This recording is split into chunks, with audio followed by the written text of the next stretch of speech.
आपण सर्वांनी टाळ्यांच्या गजरामध्ये निकिता शेंडे यांचं कौतुक करण्यासाठी तिला या पुढील काळामध्ये तिला या संकटातून पार करण्यासाठी किंवा MPSC ची परीक्षा पास होण्यासाठी तिला बळ मिळावं यासाठी तिला खरोखर टाळ्यांच्या गजरामध्ये आपण तिचं कौतुक करायचं आहे, तिला शुभेच्छा द्यायच्या आहे. म्हणजे माणसाची जिद्द माणसाला कुठपर्यंत नेऊ शकते. आपण सर्वजण दैवानी सुबल आणि सर्व कोणीही दिव्यांग नाही, पण दिव्यांग असताना देखील तिची जी शिक्षणाप्रती किंवा तिच्या ज्या ध्येयासाठी जी तडफड आहे त्याच्यासाठी खरोखरच निकिता तुझं या ठिकाणी आम्ही मनपूर्वक कौतुक करतो आणि तुला पुढील वाटचालीसाठी शुभेच्छा देतो.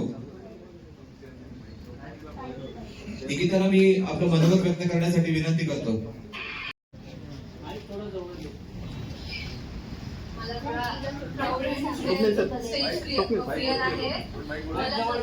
लोकांसमोर बोलता नाहीये, पण आता 2023 मध्ये असं झालं की ड्यू टू रेटिना डिटॅचमेंट माझी पूर्ण विजन गेली. माझी राईट आईची विजन 2017 मध्येच गेलेली. आणि देन मी तरी 12वी वगैरे दिली आणि त्याच्यानंतर ठीक आहे पार्शली ब्लाइंड होते पण सगळं व्यवस्थित चालू होतं. आणि 2023 मध्ये अचानक माझा लेफ्ट डोळ्याचा पण रेटिना टेअर झाला.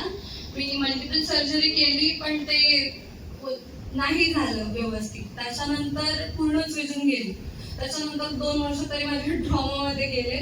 त्याच्यानंतर भरपूर माझा ब्लाइंड फील्डमध्ये मैत्रिणी भेटल्या आणि त्यांनी सांगितलं की पुढे तू शिकू शकते आणि हे रायटर आणि बऱ्याच गोष्टी आहेत. त्याच्यानंतर मी माझं सेकंड इयरचं एज्युकेशन थांबलेलं ते स्टार्ट केलं आणि मी MPSC साठी पण प्रिपेअर करायला चालू केलं. पण प्रॉब्लेम असा झाला की नॉर्मल मुलांसारखा पुस्तकांसोबत अभ्यास करता नाही येत मला.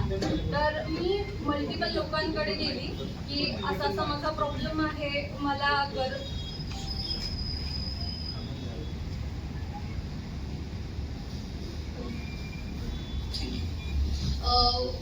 आहे मदतीची. तर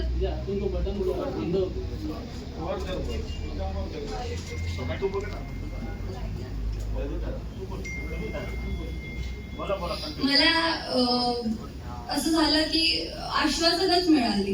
मी मागच्या 1-1.5 वर्षापासून मी सगळीकडे जाते की माझा असं प्रॉब्लेम आहे. मला आता बिंग ब्लाइंड आणि लेट ब्लाइंड त्याच्यामुळे मला ब्रेल नाही पॉसिबल आहे आता. तर मला असं आहे की टेक्नॉलॉजी आणि डिव्हाइसेसने मला अभ्यास करता येईल पण की मी अफोर्ड नाही करू शकत. तर मी मल्टिपल लोकांकडे गेले की असा प्रॉब्लेम आहे, प्लीज हेल्प करा. हो आता देतो नंतर देतो ते चालू होतं. पण आता असं झालं की माझं सुधाकर काकांसोबत परवा बोलणं झालं. मी काकांना सगळा प्रॉब्लेम सांगितला की काका असं आहे. तर काका म्हणाले तुझ्या पूर्ण एज्युकेशनचं जे काही लागणार जी काही जबाबदारी तुम्ही घेतो.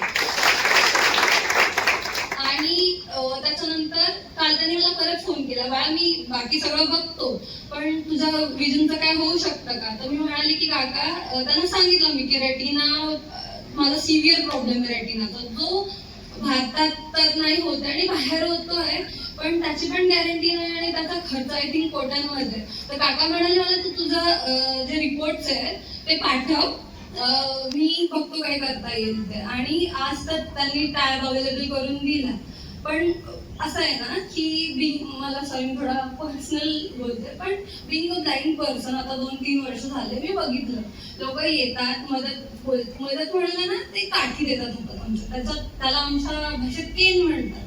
आणि त्यांना असं वाटतं की ठीक आहे आम्ही भरपूर मदत केली. पण अशी लोक भरपूर कमी आहेत जे विचार करतात की नाही हिला ह्या काठीची किंवा कुणाच्या ह्याची आधाराची गरज नाही लागली पाहिजे असं करू. आणि त्याचा विचार काल काकांनी केला आणि विचारलं की तू तुझे रिपोर्ट्स पाठव आपण बघू वगैरे. हा विचार घरचे करतात. आणि मला असं वाटतं की काका ग्राउंड लेवलला राहून ते ग्राउंड लेवलला काय म्हणतात मराठी डाऊन टू अर्थ आहे आणि माणसांना आपल्या माणसांना कनेक्ट करतात. आणि खूप मोठी गोष्ट आहे. आता मला ना असं वाटलेलं की अरे सुधाकर अरे काकांचा फोन आलाय कसं करायचं काय बोलू यांना काय सांगू. पण एवढा जेन्युइन माणूस माझ्याशी नॉर्मल जसे आपले काका वगैरे असतात घरात ते कसे बोलतात तसं बोलत होतो. मला वाटलंच नाही की मी असं कुठेतरी झालं किंवा माझं एज्युकेशनचं झालं ते बोला मी सांगते. परवा मी ह्यांना काकांना सांगितलं काका असं आहे, त्यांनी स्टॅफ अवेलेबल करून दिला आणि मागच्या 1.5 वर्षापासून मी फक्त फायदा घासते याच्या त्याच्या की द्या रे शिकायचंय मला. मी जास्त बोलली का मला माहित नाही, पण माझं असं आहे की आम्ही जेनझी प्रॉमिसवर नाही कामांवर विश्वास ठेवतो आणि ते माझं झालं. एक बोला ना, आय एम व्हेरी ग्रेटफुल त्याच्यासाठी की नाही करत लोक.